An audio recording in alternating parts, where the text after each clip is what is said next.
Vale, arrancamos esta masterclass. Vamos a sumergirnos de lleno en un análisis profundo y súper estructurado que está diseñado literalmente para dominar, de principio a fin, un concepto brutal de la psicología cognitiva. Hoy nos toca destripar el paradigma del priming negativo.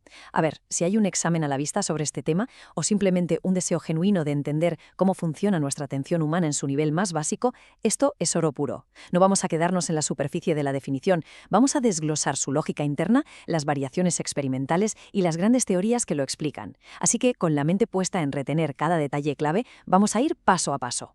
Para que nadie se pierda, esta es nuestra hoja de ruta. 1. El paradigma del priming negativo en sí. 2. Sus efectos sobre la identidad, localización y movimiento. 3. Las conclusiones y reglas de oro. 4. Cómo afecta la dificultad en la selección. Y 5. Las grandes hipótesis de inhibición y memoria. Empecemos por los cimientos. Pasamos a la primera sección para entender exactamente qué es este paradigma y la lógica aplastante que hay detrás. Bueno, el concepto crítico aquí es este. El priming negativo, o PN, surge para responder a una pregunta fascinante. ¿Qué pasa en nuestro cerebro unos instantes después de haber ignorado un estímulo a propósito? Pues resulta que identificar algo que previamente hemos ignorado nos va a costar más tiempo. Va a ser mediblemente más lento que si lo viéramos por primera vez. Es pura lógica de eficiencia. Para que podamos enfocarnos en un objetivo, la mente tiene que apagar o inhibir activamente las distracciones. El tema es que esa inhibición no es un interruptor que se apaga al instante. Es algo que perdura en el tiempo. Y claro, como perdura, si un segundo después nos piden que prestemos atención a ese mismo elemento que acabamos de bloquear, nuestro cerebro dice, un momento, si me acabas de decir que lo ignore. Y esa fricción hace que tardemos más en responder. ¿Y cómo se mide esto en un laboratorio? Pues la mecánica organiza los ensayos en parejas secuenciales. Esto es vital. Tenemos el paso 1, que llamamos ensayo prime. Imaginemos la pantalla de un ordenador. Se pide nombrar la palabra gato e ignorar la palabra cometa que aparece justo al lado. Inmediatamente después salta el paso 2, el ensayo probe o de sondeo. Y aquí es donde los investigadores ponen la trampa experimental. En este segundo ensayo, la palabra cometa, la misma que acabábamos de ignorar a toda costa, se convierte en nuestro nuevo objetivo principal. Y esto nos lleva a la comparación clave para demostrar que el fenómeno existe. Por un lado, tenemos esta condición de repetición ignorada, donde el distractor de antes vuelve ahora como protagonista. Y los tiempos de reacción de esta prueba se comparan directamente con una condición control en la que absolutamente todos los estímulos, tanto en el ensayo prime como en el probe, son 100% nuevos. ¿Y qué pasa siempre? Pues que los tiempos de respuesta son sistemáticamente más lentos en la condición de repetición ignorada. Ese pequeño retraso, medido en fracciones de segundo, es la prueba irrefutable de que el priming negativo es muy real. Vale, pasamos a la siguiente gran sección, porque esto va mucho más allá de leer palabras estáticas en una pantalla. Entramos en la identidad, localización y movimiento. Fijaos en que el fenómeno no afecta solo al qué estamos viendo, sino también al dónde. En las tareas de identidad hay una lentitud evidente al intentar nombrar o reconocer ese objeto que antes ignoramos. Pero atención a las tareas de localización. Aquí la respuesta se vuelve lenta si el nuevo objetivo aparece simplemente en la misma posición espacial que antes ocupaba un distractor.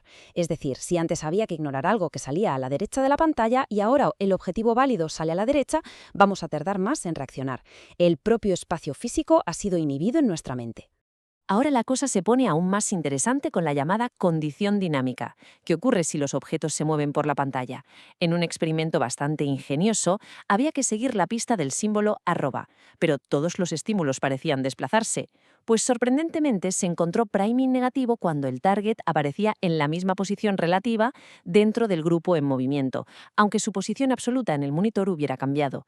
O sea, si un distractor se mueve, la inhibición no se queda congelada en un píxel de la pantalla, viaja pegada al objeto a lo largo de su trayectoria. Llegados a este punto, podría parecer que tenemos que elegir entre inhibir el objeto o inhibir el espacio, pero para nada, son efectos aditivos. Al mezclar pruebas de identidad y de localización, los estudios han demostrado que ambos factores golpean a la vez, la lentitud se suma, así que la inhibición responsable del priming negativo castiga tanto al objeto en sí mismo como al espacio que estaba ocupando. Teniendo clara la mecánica, hagamos una pequeña pausa táctica para estructurar lo que sabemos. Vamos a repasar las características empíricas clave de este paradigma. Ojo con esta lista porque es el núcleo duro de la teoría y sin duda material de examen. Son 6 principios inamovibles. Primero, el priming negativo funciona con cualquier rasgo del distractor, da igual si es forma, color o tamaño. Segundo, es tremendamente eficiente y flexible, el cerebro no inhibe a lo loco, solo bloquea aquello que compite directamente con nuestro objetivo. Tercero, curiosamente su magnitud disminuye si tenemos que ignorar muchos objetos a la vez, enseguida hablaremos de esto. Cuarto, depende casi totalmente de que sigan existiendo distractores en el ensayo final de prueba. Quinto, no es eterno, la inhibición se va disipando poco a poco con el tiempo. Y sexto, el efecto de retraso será mucho mayor cuanta más dificultad inicial tengamos para seleccionar el target. Memorizar estos 6 puntos es dominar la mitad del temario. Y tirando de ese hilo de la dificultad, vamos a adentrarnos en la siguiente sección. ¿Cómo interactúa el priming con la carga perceptiva? Aquí, el investigador Lavie descubrió algo que a primera vista parece contraintuitivo. Uno pensaría que a mayor dificultad, más necesidad de inhibir y, por tanto, más priming negativo, ¿verdad? Pues resulta que es exactamente al revés. Lavie fue manipulando la carga perceptiva, llenando la pantalla con más y más distractores en el primer ensayo. Y el patrón fue clarísimo. Cuando la carga perceptiva es baja, es decir, pocos distractores, el efecto del priming negativo es enorme. Pero cuando la carga es altísima y hay ruido visual por todas partes, la magnitud del priming cae en picado, hasta casi desaparecer. Para explicar esta locura tenemos 2 grandes bandos teóricos. Por un lado, la teoría del consumo de recursos del propio Lavie. Básicamente dice que intentar encontrar un objetivo entre tantísimo ruido consume absolutamente toda nuestra atención. Nos quedamos sin batería cognitiva para ejecutar esa inhibición activa sobre los distractores, así que no se genera priming negativo. Pero luego está la teoría de la distribución, que plantea algo más elegante. Argumenta que nuestra capacidad para inhibir no desaparece, sino que como hay 100 distractores en pantalla, esa misma cantidad de energía inhibitoria se tiene que repartir como una pizza entre todos ellos. Al final, a cada distractor le toca una porción tan microscópica de inhibición que el efecto ya ni se nota.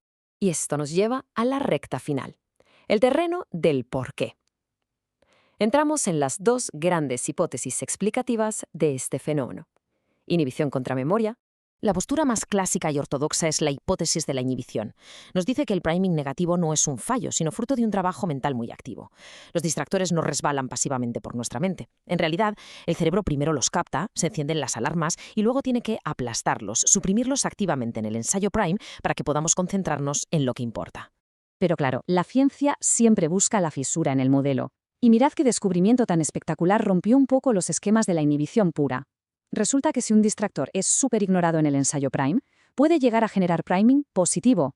Sí, procesarse más rápido, pero solo bajo una condición, que en el ensayo final aparezca completamente solo, sin ningún otro elemento molestando en la pantalla. Al no haber competencia ni necesidad de filtrar nada en ese segundo momento, el objetivo de repente aflora rapidísimo. Esto nos demuestra que ese distractor que supuestamente habíamos suprimido, en el fondo se había quedado activado y latente en el sistema. Aún con ese matiz, la capacidad de inhibición es tan fundamental que lo vemos crudamente reflejado en entornos clínicos. Las personas con una gran capacidad ejecutiva para filtrar ruido tienen un priming negativo fortísimo. En la otra cara de la moneda, cuando observamos a grupos con dificultades neurocognitivas naturales para la atención, como niños con TDAH, pacientes con Alzheimer o poblaciones de edad muy avanzada, el efecto del priming negativo se desploma. Esto nos confirma que inhibir el entorno es una habilidad cognitiva avanzada, casi un lujo evolutivo que cuesta mucha energía mantener. Y para intentar cerrar los huecos de la teoría anterior, entra en juego la segunda gran alternativa, la hipótesis de la recuperación. Esta se basa en nuestra memoria. Propone que al ver el distractor la primera vez, el cerebro le pega un POSIT mental que dice «prohibido tocar» o «no responder». El drama viene en el segundo ensayo, cuando ese mismo objeto es ahora nuestro objetivo. El cerebro accede a la memoria, recupera el objeto, pero viene con la etiqueta de no responder, mientras que las reglas actuales exigen responder. Ese cortocircuito, ese conflicto entre la regla vieja y la nueva, requiere tiempo para resolverse. Y esos milisegundos de duda son el priming negativo. Entonces el debate está servido. ¿Modelo de inhibición pura o modelo de recuperación de memoria? Pues como suele pasar en la ciencia moderna, la respuesta más sólida es la integración. Hoy en día el consenso es que el cerebro hace ambas cosas. Hay una supresión real e inmediata del distractor en el primer momento y también hay un rescate conflictivo desde la memoria cuando el escenario cambia un segundo después. Ambos procesos trabajan juntos para que no nos volvamos locos en un mundo lleno de estímulos. Y con esta síntesis teórica cerramos esta masterclass. Analizar este paradigma es en el fondo asomarse a la sala de máquinas de nuestra propia atención. Y nos deja una pregunta fantástica flotando en el aire. ¿Es el priming negativo solo un pequeño atasco burocrático en nuestra memoria? ¿O es la demostración definitiva de que en un entorno hiperconectado y lleno de distracciones, el verdadero poder de nuestra mente no está en elegir a qué mirar, sino en decidir activamente a qué nos volvemos ciegos? Confiamos en que esta explicación minuciosa haya estructurado perfectamente las ideas para arrasar en el estudio de la psicología cognitiva. Muchísimo éxito.